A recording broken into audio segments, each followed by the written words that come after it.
ignites with passion, and he inspires. Are you ready for a war?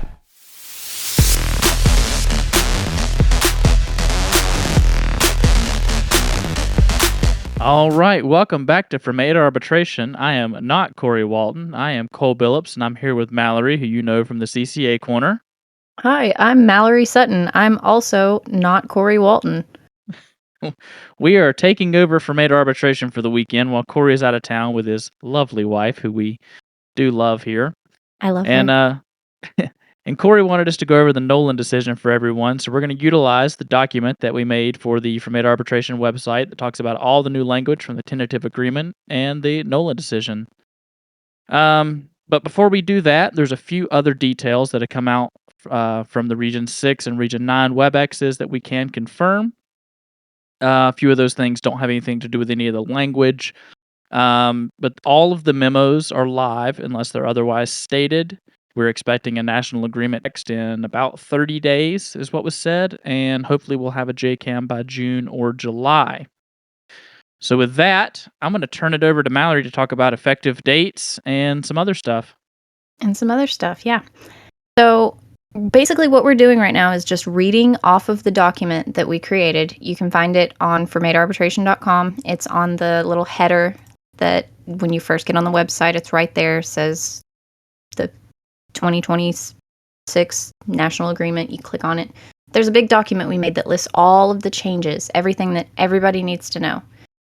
So here we go. The effective dates of the contract are May 21st, 2023 to May 22nd, 2026. So the national agreement expires before National Convention. Local implementation.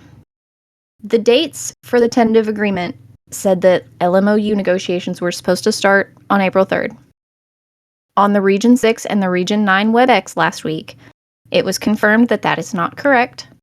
The local implementation period will be May 27th, 2025 to June 26th, 2025. Just like every other year in the past or every other national agreement in the past, we're expecting that National will create a Memorandum of Understanding, RE local implementation. So as soon as we get that, we will have more guidance on LMOUs. I'm sure the LMOU negotiation book will come out here in the near future. Next couple weeks, probably, since it starts in May.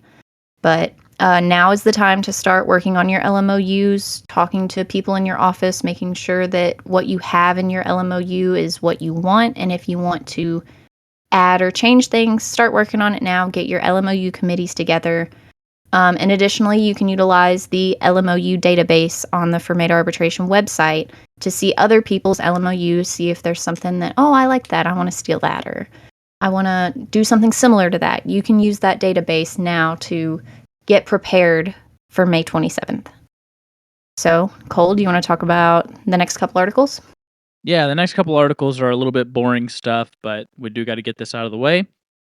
Because this was all included in the tentative agreement, which arbitrator Nolan implemented. If you look at page 20 of the Nolan decision, that's where he implements all of the language from the tentative agreement. Article 2 is non-discrimination and civil rights. We have added pregnancy to the no discrimination clause on page 3 of the tentative agreement and changed language to say individuals with disabilities. That's on page 4 of the tentative agreement. Nothing there really that affects us as far as that goes all that much. That language was already pretty much implied, but we did get pregnancy to the no discrimination, which is good. We do like to see that. Article 6, no layoff or reduction in force. The no layoff clause that protects letter carriers after 6 years of service as a career employee is retained in the 2023 National Agreement. So again, that's another really good thing that we were able to keep. We got to keep our no layoff clause. So I'm going to turn it over to Mal now for a second, and we're going to kind of alternate off on salaries and wages. Yeah, and additionally, when you go to look at this document that we're reading from, when you go to open the document, it has the link to the full text of the tentative agreement. It has the summary of changes booklet, summary of changes pamphlet, the article for the Nolan Award, and the full text of the Nolan Award. All of those are linked in the guide, so you can very quickly get to all of these things if you want to reference them. So, on to Article 9, Salaries and Wages. First off, we got another update from the Region 6 and 9 WebEx. They said, Eddie Davidson and David Mudd both agreed and said that pay should be fixed in about 3 pay periods. So hopefully we're all going to be getting our bumps in 6 weeks or so. Article 8 will start once headquarters gets the automatic pay for going over penalty fixed. They're supposed to be fixing that in their system so that it's just an automatic thing. Once they get that implemented, that's when National's going to start implementing Article 8. So we're skipping Article 8 for now. We'll hit Article 8 at the end. Back pay will start after our pay is fixed. So expect it to be a while. But unlike the last national agreement, there's no other unions ahead of us who are waiting on back pay. Last time there was a union who had just done their tentative agreement. They were waiting on their back pay, and they had to calculate theirs first before they could calculate the NALCs. This time it's just us. So it should be a little bit faster than last national agreement, I'm assuming, but it's still going to be several months. I wouldn't expect your back pay anytime soon. And then there were no updates from the WebExes about when we'll get a new pay chart. Soon TM. So, Section 1 Salary and Wage Schedules. Employees with career appointments before January 2013 shall be paid and earn step creases according to the rates and waiting periods outlined in Table 1. Employees appointed to career positions on or after January 2013 shall be paid and earn step creases according to the rates and waiting periods outlined in Table 2. Table 1, Table 2 still exists. However, they are making changes to eliminate Table 1. Eventually. Slowly. It'll happen. One day. Because everybody who gets to Step P goes to Table 2. So one day Table 1 won't exist. Section 2, Basic Annual Salary. Effective November 18th, 2023, the basic annual salary for each grade and step of Table 1 and Table 2 shall be increased by an amount equal to 1.3% of the basic annual salary for the grade and step in effect on the date of this agreement. This is paid retroactively. Effective November 16th, 2024, it's all that same language. We got 1.4%, which is also paid retroactively. So these two are what we will get calculated in our back pay. And then effective November 15th, 2025, we'll get 1.5% of the basic annual salary for each grade and step. So we got 1.3, 1.4, 1.5, as opposed to in the tentative agreement where we got 1.3, 1.3, 1.3. I like to say we did a little bit better in arbitration than we did in our tentative agreement, but just a little bit. Just a little bit. And it depends if you look at just this or if you look at all of it. Don't count contractual language. Yeah, it's okay. I guess. Sure. Section 3, Cost of Living Adjustment. Effective dates of adjustment are, I'm not going to read all of this verbatim. Effective dates are the second full pay period after July 2023 index, second full pay period after January 2024 index, second full pay period after July 2024, second after January 2025, second after July 2025, second after January 2026. So, several of those cost of living adjustments already have happened. The only two that we're going to have coming up are the second full pay period after the July 2025 index and second full pay period after January 2026. All the rest of those are already done, I guess. So, moving on from that, if you're in Table 1 and if you are on Step P of Table 2, your salary shall be increased 1 cent per hour for each full 0.4 of a point increase in the applicable index above the base index. Steps A through O in the basic salary schedules provided for in Table 2 of this agreement shall receive COLAs calculated using the formula in paragraph C, adjusted proportionally to each step's percentage of Step P. Step AA of the hourly basic rates for part-time flexible employees provided for in Table 2 of this agreement shall receive COLAs calculated using the same formula in paragraph C, adjusted proportionally to its percentage of Step P. So, what that means is we kept our diet COLAs. And that's something that personally I'm pretty disappointed in to see, because inflation affects everybody equally. But it is what it is. That's this what we got handed by the arbitrator, and it's what we kept. So, reading from the tentative agreement summary that was released, we got 6 COLAs to career letter carriers, and that proportional COLA provides all career carriers equal protection against inflation. Personally, I have a problem with that language because it just simply doesn't. It provides proportional protection against inflation. It's our diet colas again. And I'm not going to go down that path too far because I've said my piece about it. But getting off of that, 4 colas totaling $2,725 per year at Step P will be paid retroactively pursuant to Article 9.3. The amounts of the final 2 colas will, as usual, depend on the Labor Department's Consumer Price Index. So, there's our colas. Back pay provisions are next. Full back pay for all letter carriers, covering all paid hours since the expiration of the 2019-2023 contract was awarded by the arbitrator. Back pay calculations will include the November 18th, 2023 and November 23rd, 2024 general wage increases, plus the 1% additional increase for CCAs on those dates, and the first 4 COLAs. That is a note from the Nolan Award article. Then from the Summary of Changes booklet of the TA, it will take some time for the Postal Service to complete more than 200,000 back pay calculations. So the exact pay period in which back pay will be issued has yet to be determined, but it will be reported as soon as it is confirmed. And then anybody who is retired since the last national agreement will also receive back pay from USPS and will have their annuities retroactively adjusted by OPM. Just so we're clear. All right. City carrier assistance when it comes to salary and wages. The CCA hourly rates in Table 3 shall be adjusted by the general increases provided for in Article 9.2. So they get 1.3, 1.4, 1.5. They will additionally, since CCAs do not receive COLAs. Let me say that again. CCAs do not receive COLAs. They get a COLA in the form of an extra 1.1% on each of the 3 general wage increases. So, in essence, CCAs get 2.3, 2.4, 2.5. And that's, again, the dates are November 18th, 2023, November 16th, 2024, and November 15th, 2025. Additionally, CCA hourly rates in Table 3 will be increased by 50 cents an hour. This wage adjustment shall be implemented and effective upon implementation within 180 days of the date of the interest arbitration award.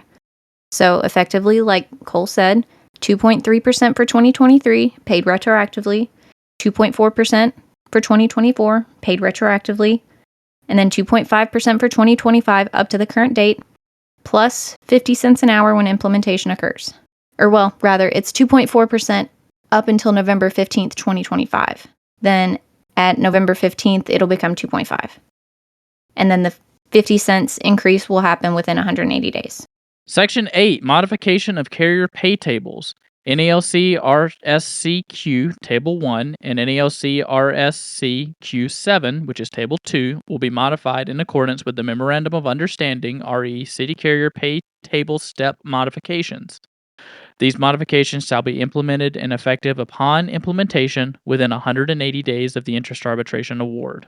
So this is what we touched on a little bit earlier, where as you reach Step P in Table 1, you're being slotted into Step P of Table 2. And then Step P wage increase. The Step P rate in Tables 1 and 2 shall receive a one-time pay increase to an amount that is equal to a flat dollar amount of $1,000. This change shall be implemented and effective upon implementation within 180 days of the date of interest arbitration award. So that is a one-time pay increase of $1,000 to your yearly salary in Table 1 and Table 2. And then eventually you get slotted from Table 1 to Table 2. Somebody moves up to Step P. They are now Table 2. Because it's just a means to eliminate Table 1 as everybody moves through Table 1, gets higher and higher in Table 1, you hit Step P, you get slotted into Table 2, Eventually, there's not going to be anybody left on table 1, and it will be all table 2. That's what they're doing there. So I do want to be clear that the one-time flat dollar amount, that is a permanent increase to your salary. That is not just you get $1,000 in the form of your back pay. It's a permanent increase to your salary. With that, let's talk about the memo RE City Carrier Pay Table Step Modifications. And there's really no other way to do this other than just to read it. So I'm sorry, guys, there is going to be a lot of reading in this one, but we want to make sure everybody has access to this information and can understand it, because it's what we got handed, and it's our new contract. So, pursuant to the 2023-2026 National Agreement, the city carrier pay tables will be modified as follows. Step AA and A will be eliminated from Table 2 as soon as administratively possible, but no later than 180 days following the date of award, and will be effective upon implementation. Following the effective date of elimination of Steps A and A, all city carriers in Step AA and A will be advanced to Step B and begin a new 46-week waiting period to be completed before advancing to the next step. All city carriers in Step P in Table 1 will be administratively slotted as soon as practicable into Step P in Table 2. Once they reach Step P, carriers remaining in Table 1 will be administratively slotted as soon as practicable into Step P of Table 2. So, to break that down a little bit, Steps AA and A are gone. They will, within 180 days, no longer exist. If you are on Step A or Step AA, you'll be advanced to Step B, and you'll start over your 46-week waiting period. So, that said, that is what it is. The steps were not taken out of the middle. So, if you are Step B through P, you do not advance any steps. And then the bit there about Step P and the administratively slotting into Step P of Table 2, that's kind of what we've been harping on over and over about the elimination of the administrative elimination of Table 1. Yep. Okay. We talked about pay. That was a lot. Let's move on to NERP, because this one's going to be a headache for some people. New Employee Experience Retention and Mentoring Program. Pursuant to the MOU RE City Delivery and Workplace Improvement Task Force, the parties agreed to conduct 2 pilot programs related to the onboarding, retention, and mentoring of new employees. These pilot programs, outlined in the MOU about them, were agreed to in April 2021 and August 2021, respectively. These programs were subsequently combined and modified through an addendum in June 2022. As a result of the testing and expansion of these programs within hundreds of offices throughout the country, as well as the proven success in these pilot sites, the parties agreed to implement the new Employee Experience Retention and Mentoring Program within all USPS installations in which city carriers work.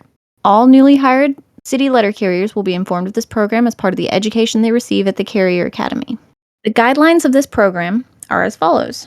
Prior to leaving the Carrier Academy and reporting to their employing office, all newly hired city letter carriers will receive the contact information for the employing office, the direct phone number and email address of the employee's immediate supervisor, the office phone number, the address of the post office, building access information, and your report date and time.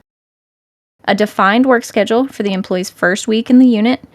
This schedule will include anticipated reporting start and end times, daily hours of work, and scheduled days off. It will also identify days specified for training with an OJI. An employee's first day in the office will not be on a Sunday.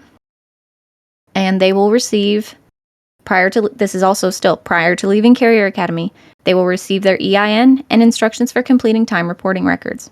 No later than the first day in the employing office following completion of Carrier Academy, or as soon as administratively possible, all newly hired letter carriers will receive a new USPS-branded reflective vest, mail satchel, and hat. These employees will also receive dog spray and all other items regularly supplied to new employees. Introduction and familiarization with the employing office, including a facility tour, introduction to union stewards and officials, management staff, and other key personnel, and location of communication and bulletin boards. The introduction and tour will be performed jointly by USPS and NALC representatives.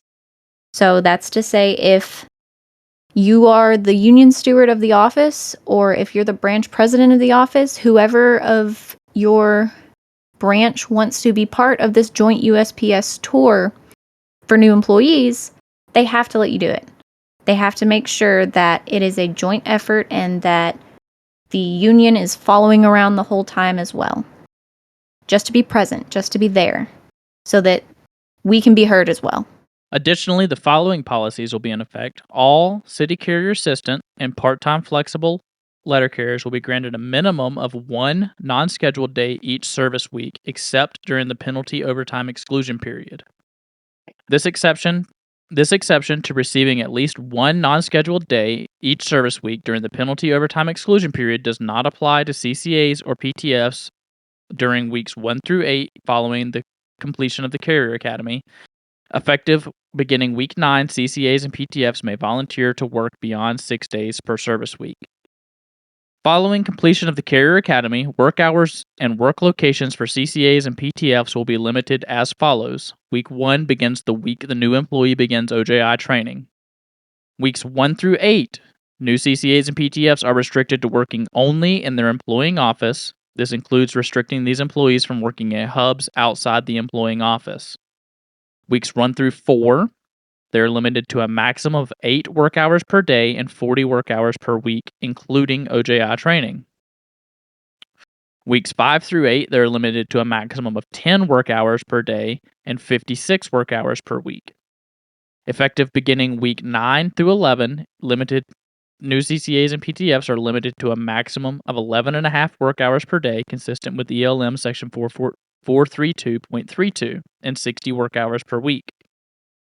Effective beginning week 12, a maximum of 11.5 work hours per day, which is again consistent with ELM 432.32. Here's a note. All CCAs and PTFs are considered unavailable beyond the hours specified above during weeks 1 through 11. So when we're talking about letter carrier paragraph grievances, if you have a CCA who's in week 3, they're limited to a maximum of 8 work hours per day. If we read the letter carrier paragraph, it says all available auxiliary assistants. So once the CCA in weeks 1 through 4 hits a maximum of 8 hours, they are considered unavailable. You cannot grieve to have them work and carry the overtime. Okay? All CCAs and PTFs will receive a defined work schedule identifying anticipated non-scheduled days, start times, end times, and route assignments. The schedule will be posted by the close of business on the Wednesday of the preceding week. To me, I think we lost a little bit when we said anticipated, because management will use that. They'll change the schedule and they'll say, well, we anticipated when we made the schedule that you would be off Wednesday, but circumstances have changed. You're no longer off Wednesday. Additionally, I think it's possible in some installations that in order to try to bypass the CCA limitations, they're just going to throw CCAs on the schedule and just say, all right, you're working 11.5 hours this day, this day, this day, this day, this day, and then try to send them home if there's no work available for them. Shop stewards and branch presidents need to be keeping an eye on that, making sure that if CCAs get sent home, that they're getting their guarantee time. And additionally, making sure that PTFs get their maximum 40 hours. All newly hired city letter carriers will receive training on Sunday dynamic delivery procedures with an experienced employee prior to performing Sunday delivery services on their own. So that means they'll have a day of training. To me, that means they'll have a day of training on Sunday, on the first Sunday. Progress reviews for newly hired city letter carriers will be conducted at 30, 60, and 80-day intervals in accordance with current guidelines. During these progress reviews, local management will identify opportunities for improvement, provide constructive feedback, and consider additional OJI or hands-on training as necessary. This part is new. Copies of these reviews will be provided to the local union. So stewards, if you are not getting copies of these reviews, that is a grievance that you will have to grieve, okay? This one I think is fun. I like this one. Employees. Underline, bold, italicize. Employees, not just CCAs, not just PTFs, will have access to updated route books and maps. Prior to delivering a new route assignment, employees will be provided reasonable time to review the route book and, if desired, converse with another carrier familiar with the assignment. That's for everybody.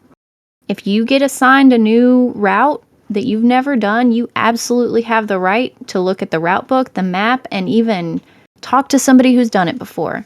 To the extent possible, newly hired letter carriers will be provided consistent route assignments to help promote confidence, route knowledge, quality of service, and familiarity with the employing office. It is the party's expectation that newly hired letter carriers will be given the same assignment as was worked the previous day to the extent possible during the first 12 weeks.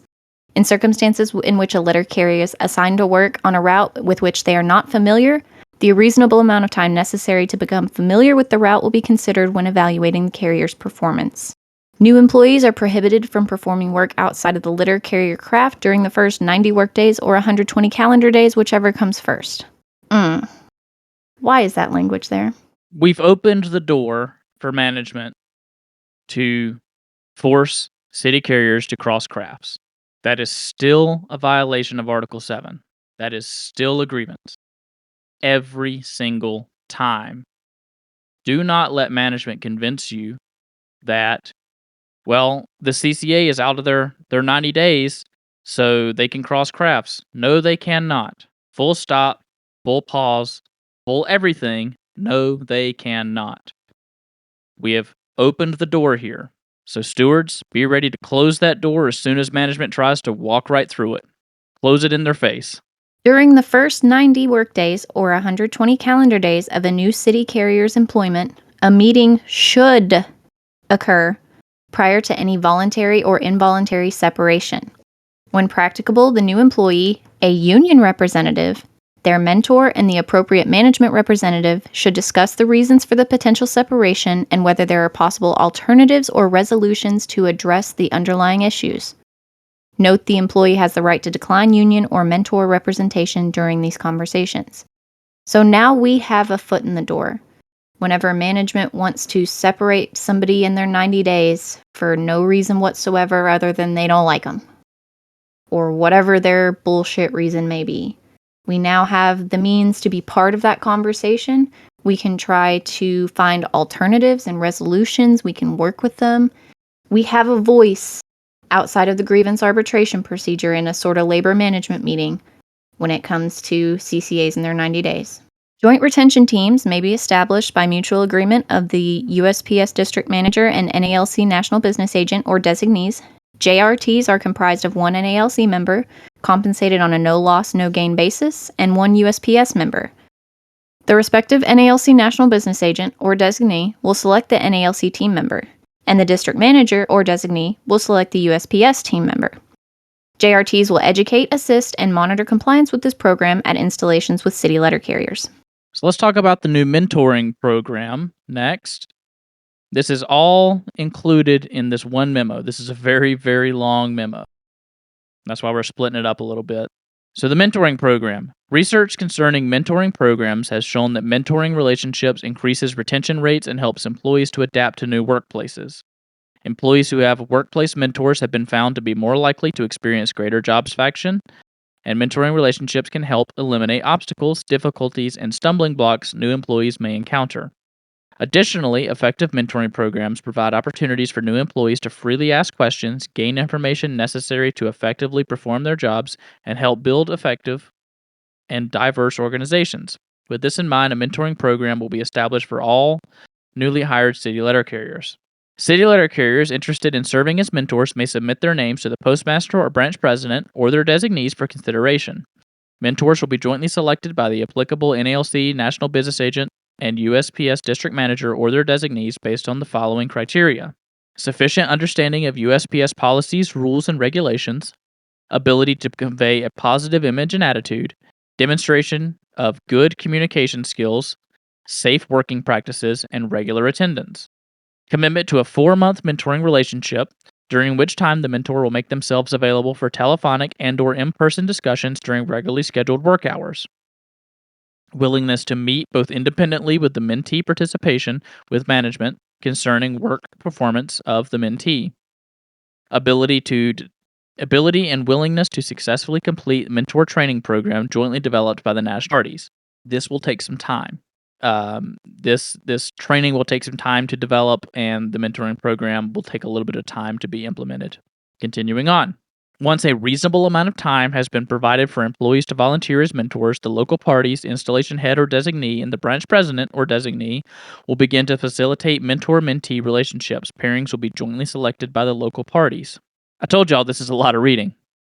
Mentoring programs established by this program will include the following.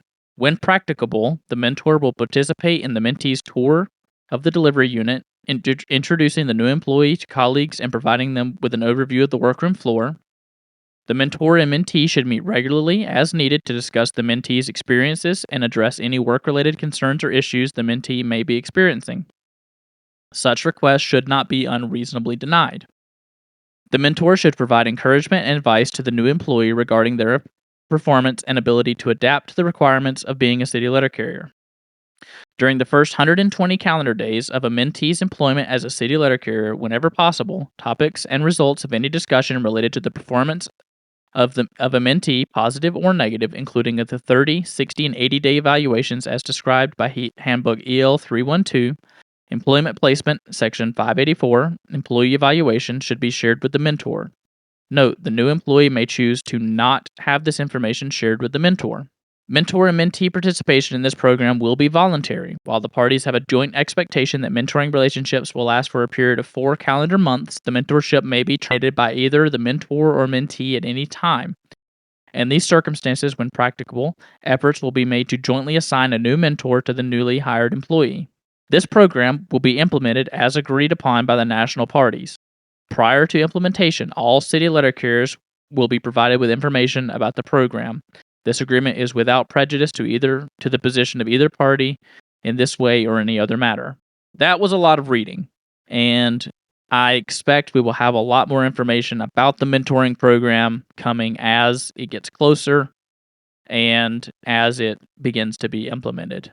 Mentoring program aside, though, all of the stuff from the top part of that memo, the NERP program part of it, is live. I don't know how easy it's going to be to grieve that kind of stuff. However, management should be beginning to do these things for CCAs and PTFs and anywhere where it said employees. So if your management's not updating your route books and maps, just saying. So let's move on from that mess of text and move on to a different mess of text. We've got the Memorandum of Understanding for PTF Advanced Annual Leave and CCA Advanced Annual Leave. The parties agree that 40 hours of annual leave will be advanced to part-time flexible employees, prorated to the end of the leave year for their first leave year as a PTF and annually thereafter unless and until the employee converts to full-time status. CCA memo, the parties agree that upon a completion of an initial 360-day appointment as a city carrier assistant and immediately upon reappointment to any subsequent appointments thereafter, CCAs will be advanced 40 hours of annual leave. Upon initial implementation, CCAs will receive their annual leave prorated to the end of their 360-day term. So, after a CCA's first year, they will get advanced annual leave. PTFs will get advanced annual leave for the first year as a PTF and every year after until you convert. And then it'll just be the full-time regular advancement of annual leave. So that's nice. You can now monetize your annual leave if you max out or if you just want to sell it. The parties agreed that NELC career employees will be allowed to sell back a maximum of 40 hours of annual leave prior to the beginning of the leave year, provided that the following 2 criteria are met. 1, the employee must be at the maximum leave carryover ceiling at the start of the leave year. And 2, the employee must have used fewer than 75 sick leave hours in the leave year immediately preceding the year for which the leave is being exchanged.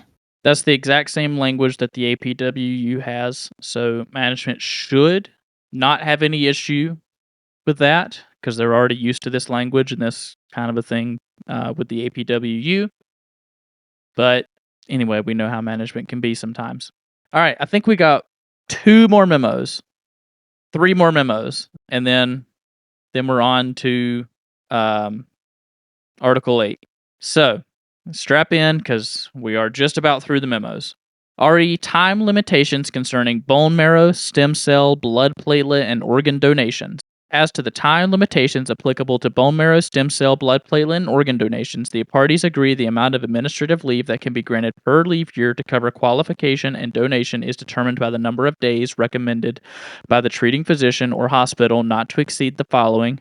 For A full-time or part-time regular career employee is limited to 1 for bone marrow up to 7 days, 2 for stem cells up to 7 days, 3 for blood platelets up to 7 days, and 4 for organs up to 30 days. A part-time flexible or city carrier assistant may be granted leave up to the limits set forth above. The amount of leave may be granted and will be based on the employee's average daily work hours in the preceding 26 weeks, but not to exceed 8 hours per day. So, after that, Article 16, discipline. 16.7, emergency procedure, was amended to allow carriers placed in an off-duty status the right to use accrued annual leave to offset the non-pay period. Well, here's what we didn't do. We didn't address the weaponization of 16.7. What we did now is create an argument for management to say, we put them in 16.7. They were already paid for that, so there's no reason for a grievance here to get them their time back. Silly. But Yes, they'll get paid, but now we have to grieve to get annual leave reinstated and get them paid for administrative leave whenever they're put on EP. And, but why not just address the 16.7s? Why not address the street people who are stalking us and abusing us on the street for stupid shit? Okay, move on, please. Article 17, representation. Article 17.5, labor management committee meetings, was amended to add a requirement for the local parties to meet at least twice per year to discuss labor management issues. And not only that, we have a change to the dues processing where the NELC has taken over dues processing. So I would recommend that any questions regarding dues should be directed to the NELC headquarters, the Secretary Treasurer's office, and that number is 202-393-4695. Okay, next we have the fixed office time in a joint route evaluation and adjusted environment. This is where they changed line items on 1838Cs. I want to preface this with saying that this memo will only affect future route adjustments under a joint route evaluation. This does not affect 6-day counts under Section 2 of the M39, and this also does not apply to the S&DC memo. That was confirmed on the Region 6 WebEx. This is only for future TIREAP, DIREAP, SLYREAP, MyREAP, whatever they call it. The parties recognize that office work for city carriers has evolved due to the changing mail mix, which has impacted caseable volume, parcel volume, and accountable mail. In addition, the creation of new modern facilities has also impacted office activities and further necessitates the need to make changes.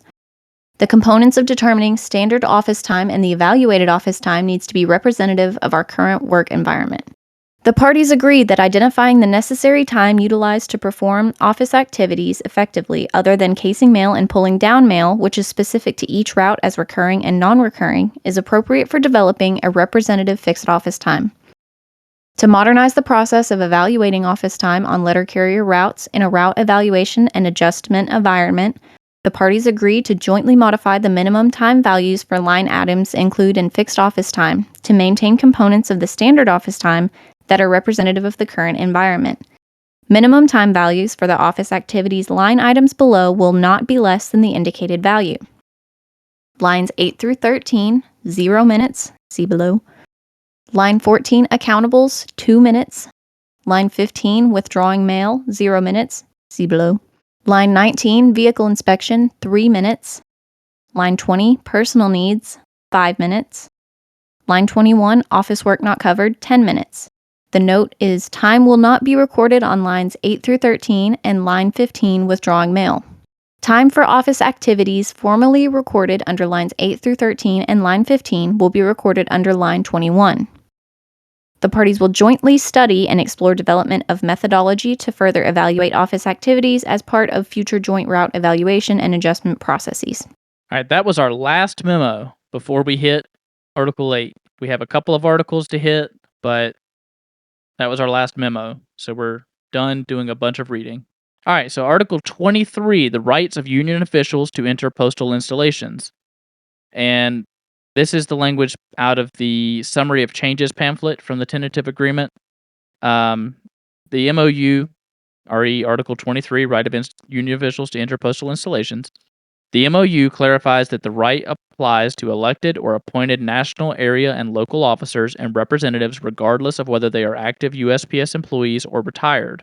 The MOU requires the Postal Service to provide officers and/or NELC representatives who are in full-time WAP status or retired a USPS identification badge to enter postal facilities within their respective locals. So what this means is there's no more, like we see it often in my area. We have retired officers who stay on to handle OWCP grievances, who stay on to handle whatever, right? They will now be given a ID badge, which will let them enter the postal facilities to which they are assigned to be able to enter. Additionally, full-time officers who are, so in branches where you have a full-time president, et cetera, they will be given a badge by the USPS to enter the facilities that they need to enter. Next is Article 26, uniforms, work clothes. The uniform allotment has been increased from $499 to $536 per annum, effective May 21st, 2025.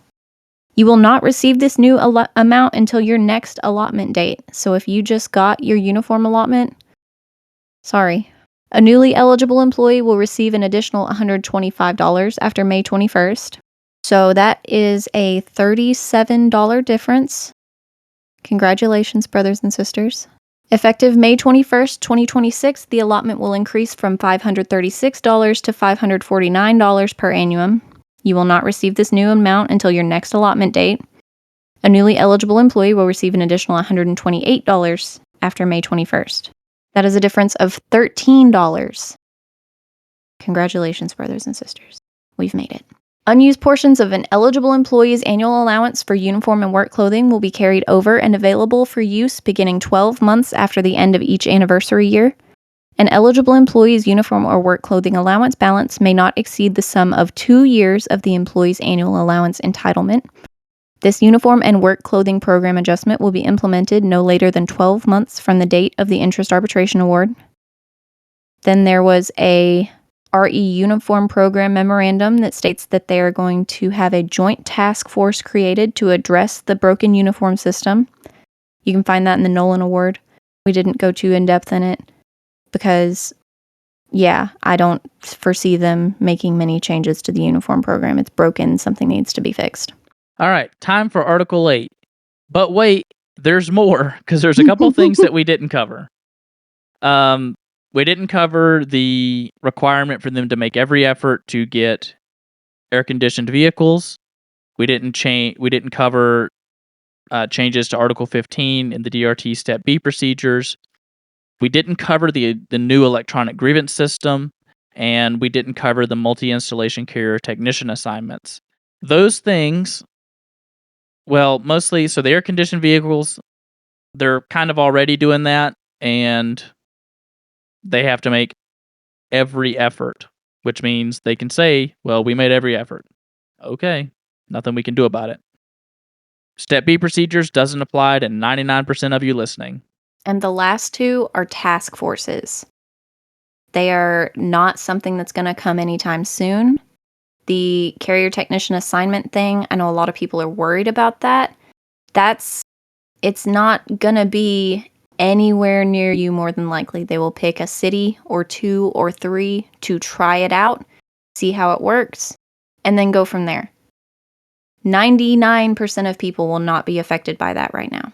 All right. Now it is actually time for Article 8. But here's the thing about it. The national parties, this is from page 20 of the Nolan Award, the national parties will separately determine the implementation plan for the changes in Article 8, which means the Article 8 stuff that we're about to talk about is not live right now as of the time of recording. But we're going to talk about it anyway because it is coming. I have heard May something or another will be the changes, but again, that's not been officially said anywhere. That's just things that you hear sometimes. Right. So, and in the Region 6 WebEx, it was said that Article 8 will start after they fix the automatic payment of penalty overtime. God knows when that'll be.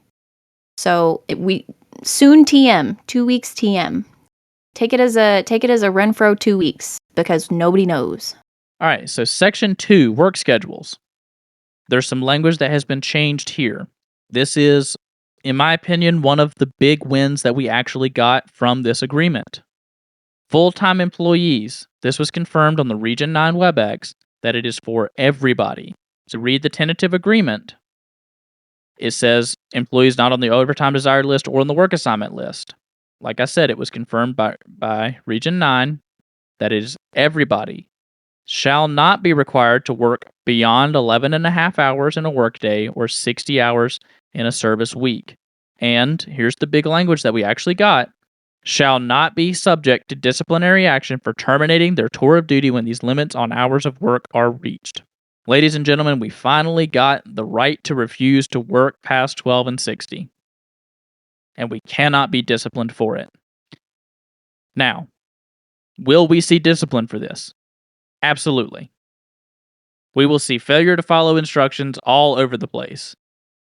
We have teeth now to beat that. So use it. Use it to your advantage.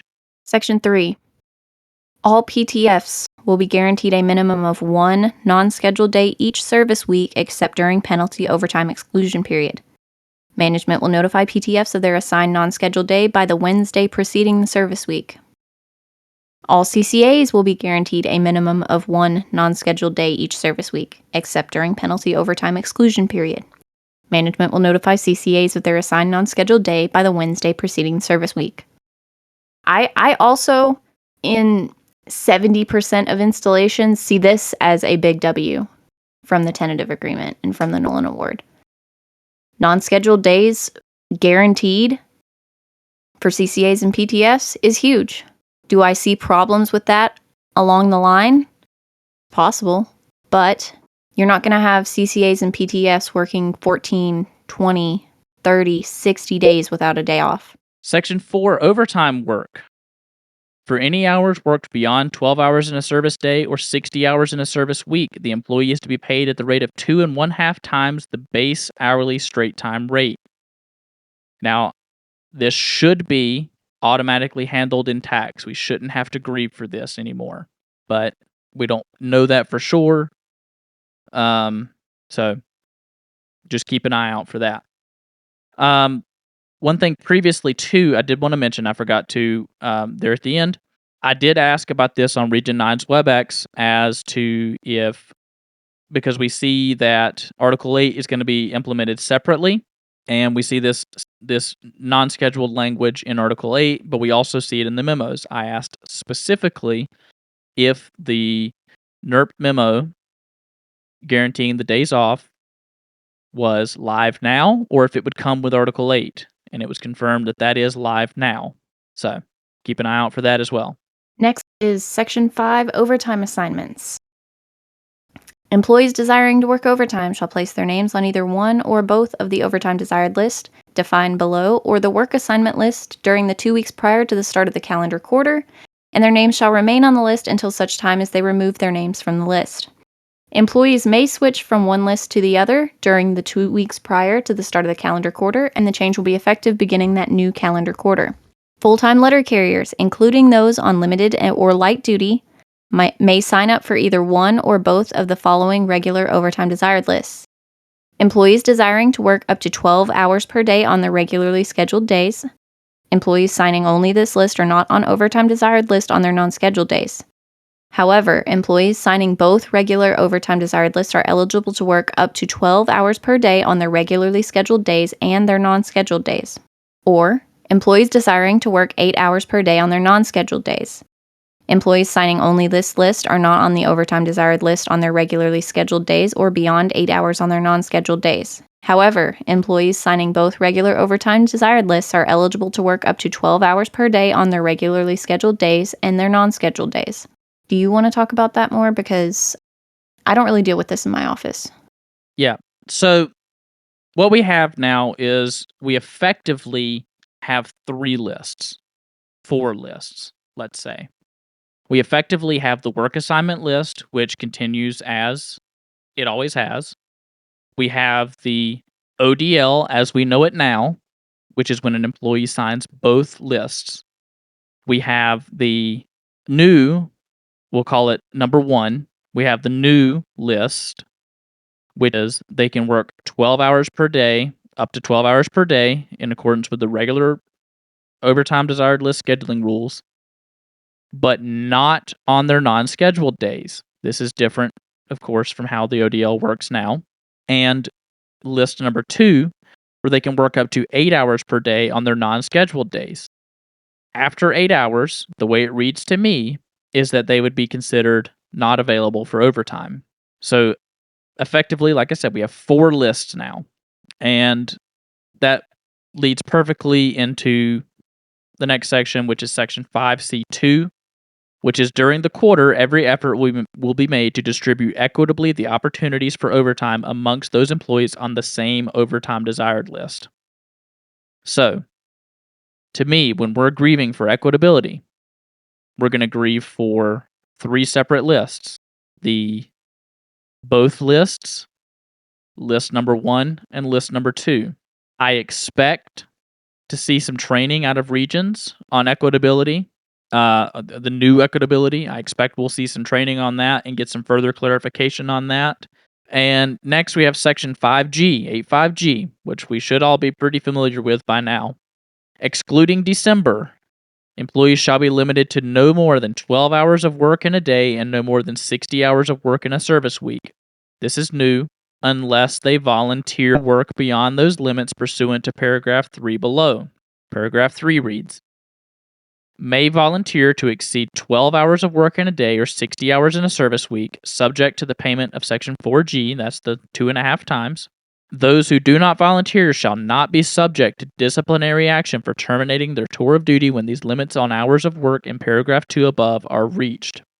So again, we have more. We've put it twice in here that we are not subject to discipline for terminating our tour of duty once we reach 12 and 60. Now, with that in mind, we recommend that all the volunteering be done in writing. In Minneapolis, Brian Renfro noted that those who work past the 12 hours and 60-hour limits would be considered volunteers.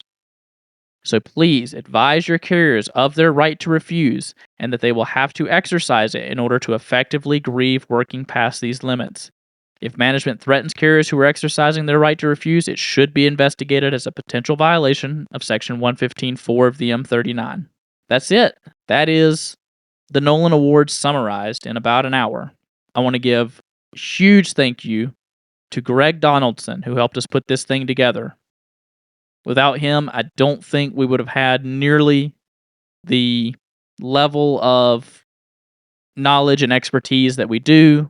We certainly wouldn't have known that in Minneapolis, about Brian Renfro talking about in Minneapolis, if you work past it, you're considered a volunteer. So if you don't exercise your right to refuse. So huge thank you to Greg for that. Yeah, that's it. I don't really know how to end these things. I don't either. I mean, we can do it on the way we do it on the CCA corner, I guess. Or, yeah. Thanks, Corey, for letting us hop on here and take over your mantle while you're gone. I know people probably wanted to hear from Corey, but psych, you got us. But he should be back next weekend with another episode, unless he decides to post one in the week. I don't know, truthfully. But expect to hear more from him soon, and we'll have another CCA Corner episode out within the next couple weeks. And I love you. Hope you guys have a great week. All right, guys. Thanks for listening to us ramble on for a little bit. And we'll see you the next time one or both of us is back on here.